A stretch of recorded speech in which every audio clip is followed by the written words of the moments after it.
السلام علیکم ورحمۃ اللہ۔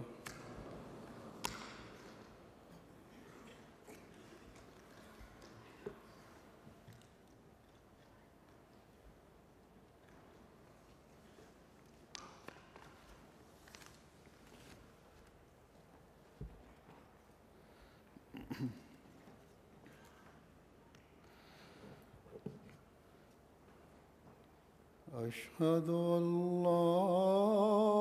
إله إلا الله وحده لا شريك له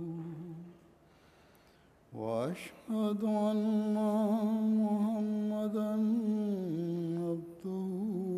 ورسوله أما بعد فأعوذ بالله من الشيطان الرجيم بسم الله الرحمن الرحيم الحمد لله رب العالمين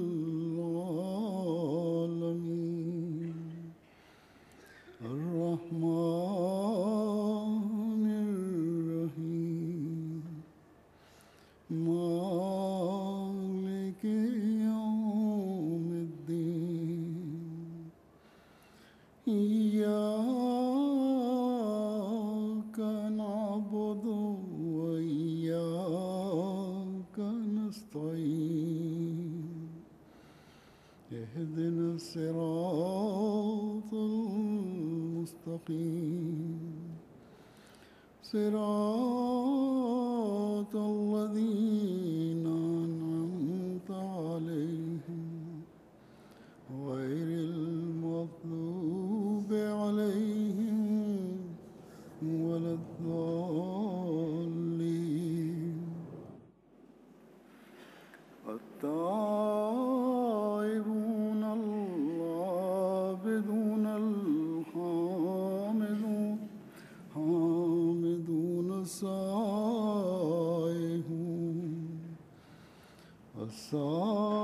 السائحون الراكعون الساجدون الآمرون بالمعروف والناهون عن المنكر والحافظون لحدود الله وبشر المؤمنين۔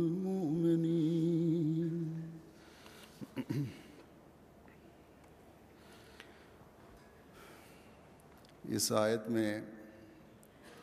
ان لوگوں کا نقشہ کھینچا گیا ہے جو دین کو دنیا پر مقدم کرنے والے ہیں اور اپنے ایمان کی اس حالت کی وجہ سے خدا تعالیٰ سے بشارت پانے والے ہیں۔ گویا یہ خصوصیات رکھنے والے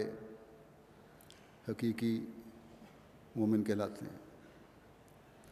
اللہ تعالیٰ فرماتا ہے التائبون، توبہ کرنے والے، ایسی توبہ جو توبہ کا حق ہے۔ العابدون، عبادت کرنے والے، ایسی عبادت جو عبادت کا حق ہے۔ الحامدون، حمد کرنے والے، جو حمد کرنے کا حق ہے۔ السائحون، اللہ کی راہ میں خالص ہو کر سفر کرنے والے، یعنی ایسا سفر جو دین کی غرض سے اور دین سیکھنے کے لیے ہو۔ الراکعون، مکمل طور پر خدا تعالیٰ کے آگے جھکنے والے اور عاجزی اور بے نفسی کا مکمل اظہار کرنے والے۔ الساجدون، انتہائی انکسار، عاجزی اور کامل فرما برداری سے خدا تعالیٰ کے آگے سجدہ کرتے ہوئے ماتھا ٹیکنے والے ہیں۔ الآمرون بالمعروف والناہون عن المنکر، یعنی خدا تعالیٰ کے پیغام کے داعی بن کر نیکیوں کا حکم دینے والے اور برائیوں سے روکنے والے ہیں۔ موٹی برائیاں بھی اور باریک تر برائیوں سے بھی روکنے والے ہیں، اور موٹی موٹی نیکیوں کی طرف توجہ دلانے والے بھی اور باریک تر نیکیوں کی تلقین کرنے والے بھی ہیں۔ اور ظاہر ہے یہ اس وقت ہو سکتا ہے جب اپنے اندر یہ تبدیلی پیدا ہو جائے کہ خود برائیوں سے بچنے والے ہوں اور نیک اعمال بجا لانے والے ہوں، اور جس میں یہ پہلی 6 خصوصیات جو بیان کی گئی ہیں اس آیت میں یہ پیدا ہو جائیں، یعنی توبہ کی طرف توجہ، عبادت کی طرف توجہ، اللہ تعالیٰ کی حمد کی طرف توجہ، دین سیکھنے کی خاطر سفر کرنا، اور رکوع و سجود کی طرف توجہ جو رکوع و سجود کا حق ہے، تو ان میں یقیناً یہ خوبی پیدا ہو جاتی ہے کہ وہ برائیوں سے دور بھاگنے والے ہوتے ہیں، اور ان کے ہر قول و فعل سے نیکی کا اظہار ہو رہا ہوتا ہے۔ اور یہی لوگ ہیں جو اس مرتبے پر پہنچتے ہیں جس کا اللہ تعالیٰ نے یہ ذکر فرمایا ہے کہ حافظون لحدود اللہ، اللہ تعالیٰ کی حدود کی حفاظت کرنے والے لوگ ہیں، اس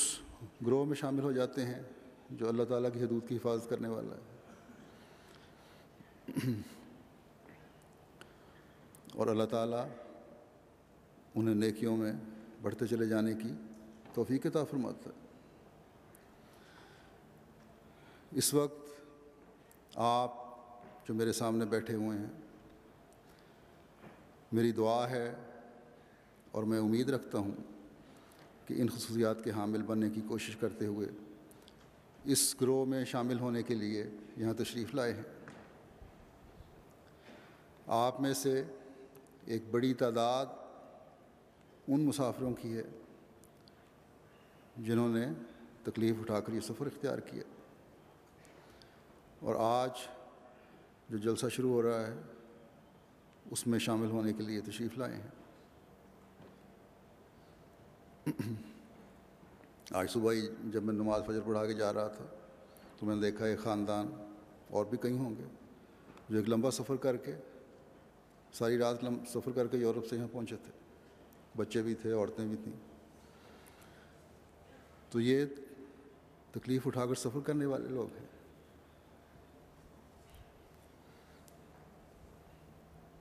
تاکہ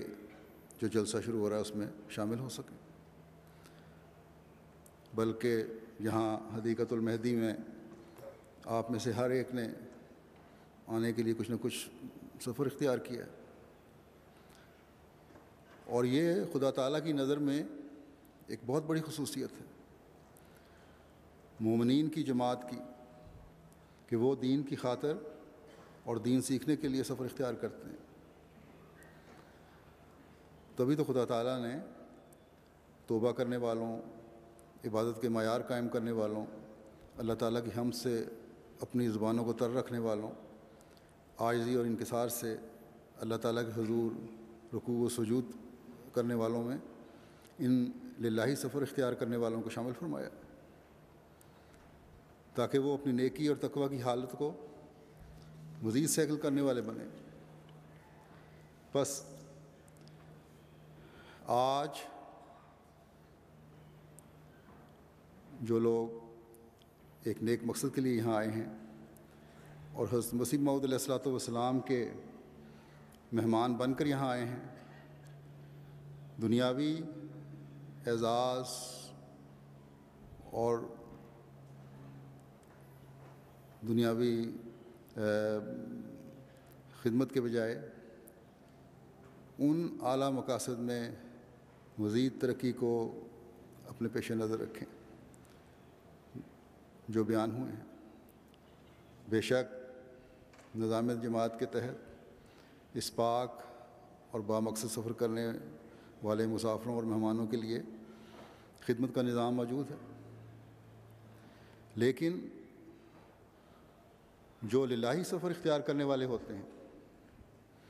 ان کی ان دنیاوی ضروریات اور آراموں کی طرف بہت کم توجہ ہوتی ہے، اور اس اکٹھ اور جمع ہونے کی روح اور بنیادی مقصد سے فیض پانے کی زیادہ کوشش ہوتی ہے۔